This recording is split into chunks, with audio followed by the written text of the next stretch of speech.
This week, we are going to switch gears and move into a study of Scientology. In the topics we consider together this term, Scientology is a bit unusual, if for no other reason than it has outlived its founder, L. Ron Hubbard. He died in 1986. New religious movements that are tied closely to a single person often struggle after that individual is no longer on the scene, because it can be difficult for a different leader to preserve the ideas and to maintain the organization. But Scientology managed that transition and continues stronger than ever across the world. Scientology is also intriguing in terms of its early story. In the 1950s, when L. Ron Hubbard wrote a book called Dianetics, he described what he was doing as a revolutionary new science of the human mind. What he wanted was to make an impact in psychology, but he was roundly rejected in that sphere.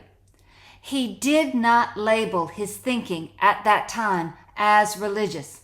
In fact, many of his early lectures are critical of religion.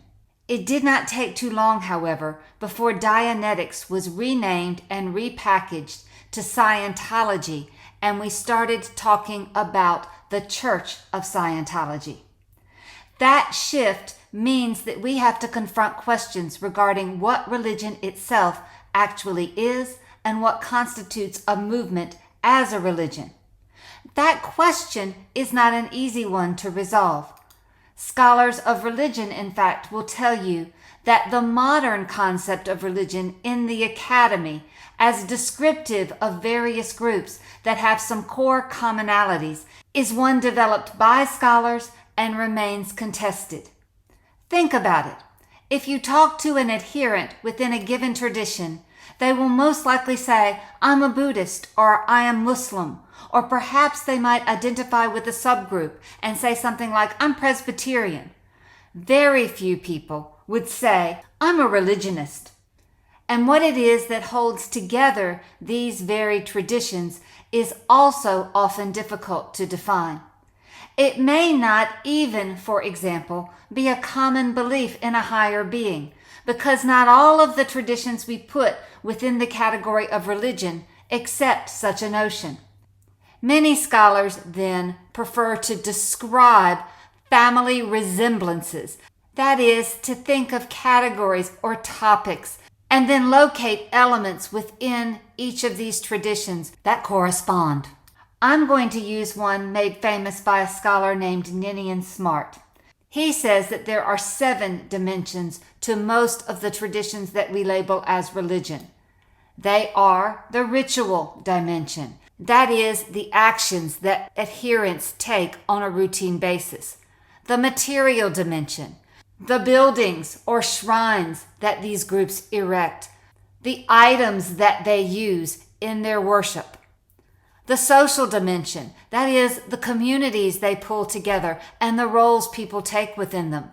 The experiential dimension, the feelings that people have when they are part of these groups. The mythological or the narrative dimension, the stories they tell. The ethical or legal dimension, the rules and guidelines that they follow.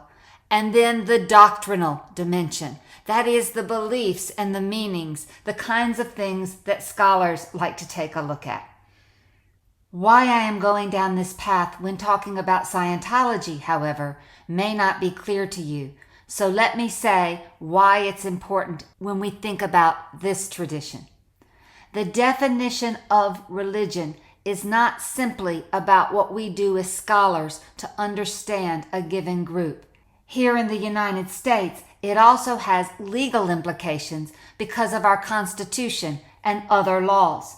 There are certain freedoms that adhere to being classified as a religion, and there are financial implications because of things like tax-exempt status.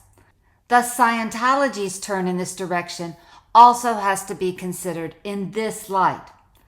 In his 2011 book, scholar Hugh Urban puts it this way: the imagining of Scientology as religion has been an extremely complex historical process that spanned 6 decades and involved fierce debate among a wide range of different actors, only a few of whom are scholars.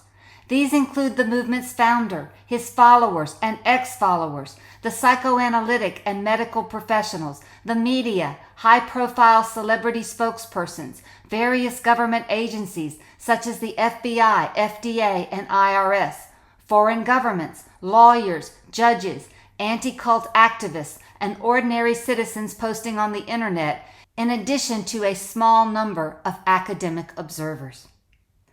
What he's telling us is that we need to think about the very complicated story about how Dianetics becomes the church of Scientology and how it persists and spreads around the world even today.